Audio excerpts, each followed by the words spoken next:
تقبل صلاۃ بغیر طہور، اس باب کا عنوان ہے کہ کوئی نماز قبول نہیں ہوتی بغیر طہارت کے. طہارت ضروری یعنی وضو ہونا ضروری ہے. چاہتے حدثنا اسحاق بن ابراہیم الحنظلی قال اخبرنا عبد الرزاق قال اخبرنا معمر عن حمام بن منبہ انه سمع ابا ہریرہ یقول قال رسول اللہ صلی اللہ علیہ وسلم. اب یہ الفاظ ہیں حدیث کے: لا تقبل صلاۃ من احدث حتى يتودع، کسی آدمی کی نماز قبول نہیں ہوگی جس کو حدث ہو گیا ہے یہاں تک کہ وہ وضو بنائے. حضرت ابو ہریرہ رضی اللہ تعالیٰ عنہ یہ بات بیان کر رہے تھے، جسے حدث ہو گیا ہے اس کی نماز نہیں ہوگی، قبول نہیں ہوگی یہاں تک کہ وضو بنائے پھر نماز پڑھے. حتیٰ کہ نماز کے دوران ہو جائے ایسا معاملہ تو پھر وہ جائے وضو بنائے پھر نماز ادا کرے. تو جس کا وضو ٹوٹ گیا اس کو کہتے ہیں حدث.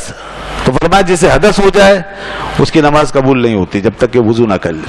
ایک شخص تھا قال رجل من حضرموت، حضرموت ایک علاقہ ہے یمن کا، وہاں سے ایک شخص آیا ہوا تھا جو حضرت ابو ہریرہ رضی اللہ تعالیٰ عنہ سے یہ بات سن رہا تھا. تو اس نے کہا یا ابا ہریرہ، اے ابو ہریرہ، مل حدث ہو یا ابا ہریرہ، اے ابو ہریرہ یہ حدث کیا چیز ہوتی ہے؟ آپ نے فرمایا جسے حدث ہو جائے تو اس کی نماز نہیں ہوگی، تو یہ حدث کیا ہے؟ قال فساء او درات. آپ نے حدث کی دو صورتیں بتا دی جو عام طور پہ واقع ہوتی رہتی ہیں، ویسے حدث اور بھی صورتوں میں ہوتا ہے.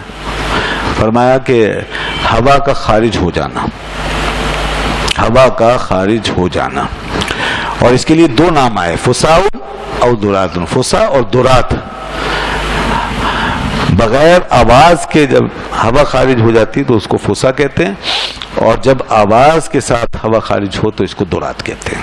عربی میں دو لفظ ہیں، بعض دونوں صورتوں میں وضو ٹوٹ جاتا ہے. تو آپ نے وہ وجہ بتا دی جو عموماً پائی جاتی تھی حدث کے حوالے سے، ورنہ اور بھی صورتیں حدث کی. مثال کے طور پر قے آ گئی، الٹی ہو گئی، ٹھیک ہے، اس سے بھی ٹوٹ جائے گا وضو.